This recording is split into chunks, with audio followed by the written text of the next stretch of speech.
Welcome back. ख़वातीन और हज़रात, तारीख का सफर में आज हम बात करेंगे उन हुकूमती शख्सियात की जिन्हें किसी न किसी हवाले से अदालती मसाइल का सामना रहा और इन तकरीबन तमाम की तमाम शख्सियात को इक़्तिदार से हाथ धोना पड़ा।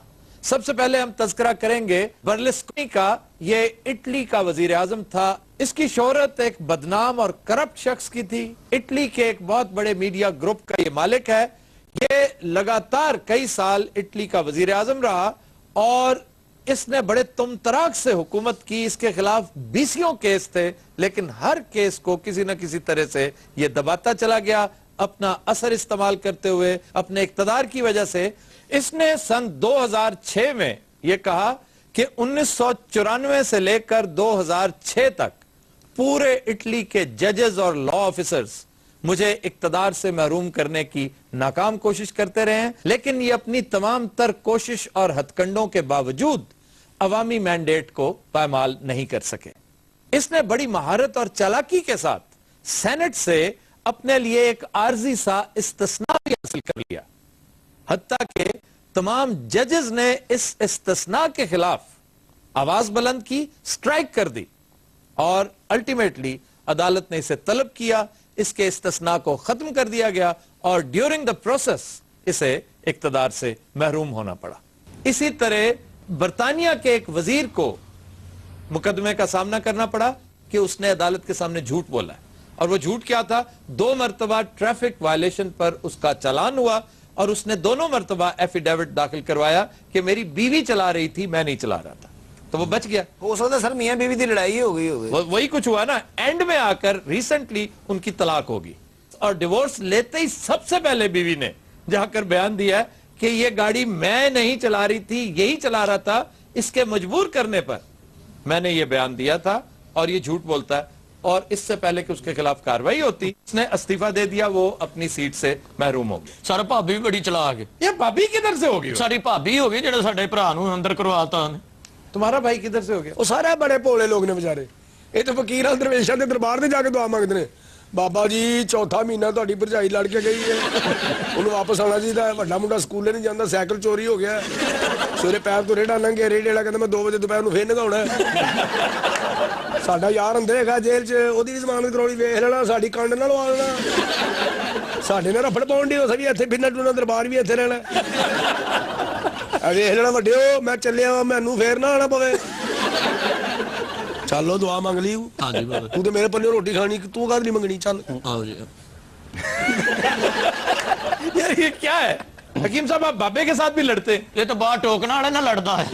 टोकना वाली मैनू कहते जुत्ती रहा दो। मैं कहा तू जुत्ती ना रखी है, नवी भावल न करता खुदा ही। कहते टोकन लै जाओ। मैं कहा साडी किन्ने रखनी है? लाहौर दे नक के लाहौर दे क्या है? नक नोज। और जी लाहौर दे नक मूंह गए हैं, असं लाड़े लाहौर दे। एडा सड़िया लाड़ा पक दी देख च डिग पिया सी।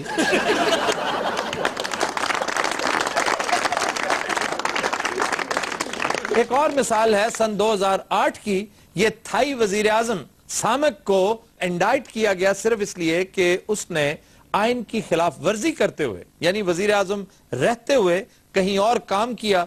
उस काम की बिना पर उसे इक़्तिदार से महरूम होना पड़ा। और वो काम यह था कि टीवी के एक कुकिंग शो में उसने बतौर मेजबान शिरकत की।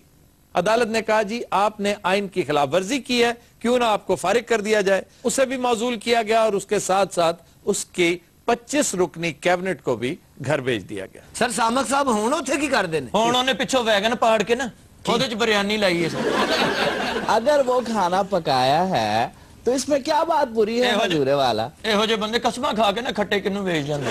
बकवास कर रहे हैं आप। सर आप ना मुंह लगे मैं बावर्ची पे कमेंट कर रहा हूँ, इनको तो मेरी जूती मुंह लगाती है। बहुत अच्छी बात है, लेकिन आप खामोश हो जाए। ਇਹੋ ਜਿਹੇ ਬੰਦੇ ਵੀ ਕੁੱਕ ਹੁੰਦੇ ਨੇ, ਖਾਣਾ ਬਣਾਉਂਦੇ ਆਈਟਮਾਂ ਕਰਦੇ, ਆਂਡਾ ਇੱਥੇ ਤੋੜ ਕੇ ਇੱਥੇ ਫਰਾਈ ਕਰਦੇ। अच्छा जी, बिल क्लिंटन। ਐ ਲੈ हाँ ਸਰ ਇਹਦੇ ਚ ਕੋਈ ਤਿਸ਼ਨਗੀ ਲੱਗ ਬਾਜੀ ਜਿਹੜੇ ਸਮੁੰਦਰ ਦੇ ਅੰਦਰ ਵਜ਼ੀਰ ਆਜ਼ਮ ਉਹ ਵੀ ਉਹਨਾਂ ਨੂੰ ਯਾਦ ਨਹੀਂ ਖੈਰ ਨਾਲ। तौहीन अदालत के हवाले से बिल क्लिंटन एक बहुत बड़ी मिसाल है। उन्हें $90,000 जुर्माना सिर्फ इसलिए अदा करना पड़ा कि तौहीन अदालत का जुर्म साबित हो गया था। 1998 में उन्होंने बयान हल्फी जमा करवाया कि मोनिका लेविंस्की के साथ उनके कोई ताल्लुकात नहीं रहे, लेकिन 1999 में जब یہ تعلقات ثابت ہو گئے تو عدالت نے انہیں $90,000 جرمانہ کیا اور انہیں یہ جرمانہ ادا کرنا پڑا. بعد میں آپ جانتے ہیں کہ انہیں امپیچمنٹ کا سامنا تھا, اس کے ڈر سے انہوں نے استعفیٰ دے دیا. لیکن ان تمام کیسز سے پہلے سن 1974 میں رچرڈ نکسن کو مشہور زمانہ واٹر گیٹ سکینڈل کی وجہ سے اقتدار سے محروم ہونا پڑا.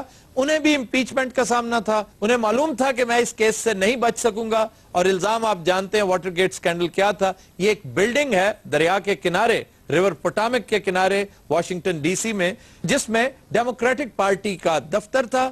وہ اپنی میٹنگز, اپنے اجلاس یہاں کیا کرتے تھے. رچرڈ نکسن نے بگنگ ڈیوائسز یہاں پہ پلانٹ کروائے اور ان کی تمام کاروائی یہ سنا کرتے تھے, اور یہی وجہ ہے کہ ان کے تمام سیکرٹس ان تک پہنچ جاتے. باب وڈورڈ نامی مشہور جرنلسٹ واشنگٹن پوسٹ کا, اس نے اس سکینڈل کو بے نقاب کیا اور اس بنا پر رچرڈ نکسن کو اقتدار سے الگ ہونا پڑا. اور دیکھا جائے تو مشرف کو بھی تقریباً ایسے ہی حالات کا سامنا تھا. انہیں بھی یہ چوائس دی گئی کہ یا تو آپ امپیچمنٹ کا سامنا کریں اور یا پھر اطمینان سے ریزائن کر دیں. انہیں دوسری چوائس زیادہ مناسب لگی اور انہوں نے ریزائن کر دیا. ذوالفقار علی بھٹو صاحب کو بھی انڈائٹ کیا گیا تھا توہین عدالت کیس میں, اور اس کیس کے محرک تھے خان ولی خان اور چودھری ظہور الہی. اور لطف کی بات یہ ہے کہ آج جب وزیر اعظم گیلانی اسی نوعیت کے ایک کیس میں عدالت کے روبرو پیش ہوتے ہیں تو انہیں فلینک کون کر رہی ہیں دو شخصیات, ایک اسفندیار ولی خان کے صاحبزادے, اور دوسری چودھری شجاعت حسین یعنی چودھری ظہور الہی کے صاحبزادے. اسی لیے کہتے ہیں کہ سیاست میں دوستیاں اور دشمنیاں مستقل نہیں ہوتی. خواتین و حضرات, we'll take a break, stay with us.